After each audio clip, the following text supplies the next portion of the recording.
Et si la télémédecine pouvait soigner les maux de l'hôpital public?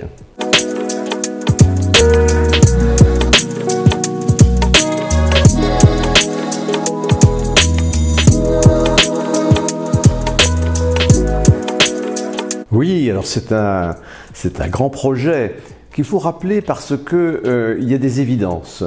La première évidence, c'est que l'hôpital public est en suractivité, du moins au niveau des CHU et des grands CHG. Le système de financement en est en partie responsable et lorsqu'on voulait passer de l'hospitalo-centrisme du XXe siècle à une collaboration hôpital-ville au XXIe siècle, le mode de financement nous en a empêchés. Alors, comment la télémédecine pourrait soigner cette hyperactivité de l'hôpital public, qui est d'ailleurs reconnue par de nombreux directeurs?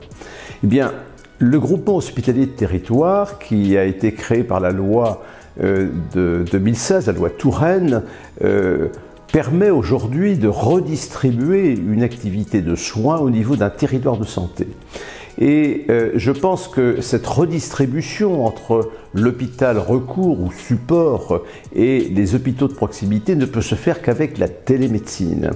Et déjà, dans la création d'un groupement hospitalier de territoire, on parle d'un projet médical de territoire, on parle de filière de soins au sein du territoire, et je pense qu'on peut rendre ces organisations nouvelles beaucoup plus performantes avec la télémédecine. Pardon, je voulais anticiper déjà le mot téléexpertise. En effet, c'est la pratique qui peut changer, disons, l'organisation territoriale des soins.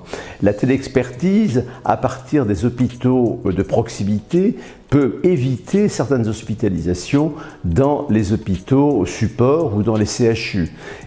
Quand on connaît le dossier du patient, parce que nous sommes dans l'ère des maladies chroniques et beaucoup de patients qui reviennent à l'hôpital ont déjà un dossier patient. Donc la télémédecine pourrait tout à fait permettre de redistribuer l'activité d'un territoire de santé entre les différents établissements du groupement hospitalier de territoire et permettre ainsi, je dirais, de soigner l'hôpital public qui est surtout malade au niveau de ces grands hôpitaux.